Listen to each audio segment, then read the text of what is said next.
ಅವರು reels falls ಅಂತೆಲ್ಲ ನೋಡ್ತಾರೆ, ಅದೆಲ್ಲ ನೋಡ್ಬಾರ್ದು. ಏನಿದ್ರು ಓದೋವಾಗೆ ಇದು ಮಾಡ್ಬೇಕು ಸರ್. ಸರ್ ವೇಸ್ಟ್ ಆಗುತ್ತೆ, ಅವ್ರಿಗೆ ಜ್ಞಾನ ಇರಬೇಕು ಸರ್. ಈ ಥರ ಹೋಮ್ವರ್ಕ್ ಕೊಟ್ಟವ್ರೆ ಬರ್ಕೋಬೇಕು ಅಂತ ಅವ್ರಿಗೆ ಜ್ಞಾನ ಇರಬೇಕು ಸರ್. ಫೋನ್ ಯೂಸ್ ಮಾಡ್ತಿದ್ಯಾ ಹೇಗೆ ಸರ್ ಇಲ್ಲ, ಫೋನ್ ಯೂಸ್ ಮಾಡಲ್ಲ. ಸುಮ್ಮನೆ ಮೋಹನ್ ಸಿ ಮೋಹನ್ ಸಿ 8. ಈಗ ಫೋನ್ ಬ್ಯಾನ್ ಮಾಡ್ಬೇಕು ಅಂತಿದ್ದಾರೆ, ಮಾಡಿದ್ರೆ ಒಳ್ಳೇದಾ ಹೇಗೆ ಸರ್? ಒಳ್ಳೇದಲ್ಲ ಸರ್, ಯಾಕಂದ್ರೆ ಈಗ ನಾಳೆ ಬಸ್ ಬರಲ್ಲ ಅಂದ್ರೆ ನಮ್ಗೆ ಗೊತ್ತಾಗಲ್ಲ. ಏನೋ ತಿಳ್ಕೊಬೇಕಂದ್ರೆ ನಮ್ಗೆ ಫೋನ್ ಬೇಕೇ ಬೇಕು ಸರ್. ಬ್ಯಾನ್ ಏನೋ ಮಾಡೋದು ಬೇಡ ಅಂತ. ಹೌದಾ? ಬೇರೆ ಇನ್ನೇನು ಉಪಯೋಗ ಇದೆ ಸರ್? ಇನ್ನೇನು ಅಂದರೆ ಇದು ಗ್ರೂಪಲ್ಲಿ ಏನೋ ಹೋಮ್ವರ್ಕು ಗೀಮ್ವರ್ಕ್ ಬರ್ಕೋಬೋದು. ಆಮೇಲೆ ಏನೋ ಕಳಿಸಿದ್ರೆ ಬರ್ಕೋದು ಸರ್.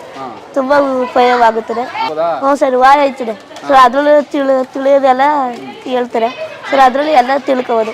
ನಿನ್ನ ಫ್ರೆಂಡ್ಸ್ಗಳೆಲ್ಲ ಹೆಂಗೆ ಯೂಸ್ ಮಾಡ್ತಾರೆ ಫೋನ್ನ? ಸರ್ ಅವರು ರೀಲ್ಸ್ ಫಾಲ್ಸ್ ಅಂತೆಲ್ಲ ನೋಡ್ತಾರೆ, ಅದೆಲ್ಲ ನೋಡ್ಬಾರ್ದು. ಏನಿದ್ರು ಓದೋವಾಗೆ ಇದು ಮಾಡ್ಬೇಕು ಸರ್. ಸರ್ ವೇಸ್ಟ್ ಆಗುತ್ತೆ, ಅವ್ರಿಗೆ ಜ್ಞಾನ ಇರಬೇಕು ಸರ್. ಈ ಥರ ಹೋಮ್ವರ್ಕ್ ಕೊಟ್ಟವ್ರೆ ಬರ್ಕೋಬೇಕು ಅಂತ ಅವ್ರಿಗೆ ಜ್ಞಾನ ಇರಬೇಕು ಸರ್. ಸರ್ ಮಿಸ್ಯೂಸ್ ಮಾಡ್ಕೋತಾರೆ, ಅದು ಅವ್ರ ತಪ್ಪು ಸರ್.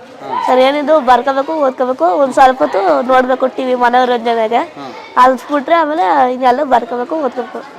ಈಗ ಸರ್ಕಾರ ಬ್ಯಾನ್ ಮಾಡಬೇಕು ಅಂತ ಹೊರಟಿದೆಲ್ಲ, ಏನು ಹೇಳ್ತೀಯಾ ಸರ್? ಬ್ಯಾಡಿ ಸರ್, ಇದು ತುಂಬ ಮುಖ್ಯವಾಗಿದ್ದೇನೋ ಕಳಿಸಿದ್ರೆ ಗೊತ್ತಾಗಲ್ಲ ಆಮೇಲೆ. ಸೊ ಅದಕ್ಕೆ ಬ್ಯಾನ್ ಬೇಡ ಅಂತ.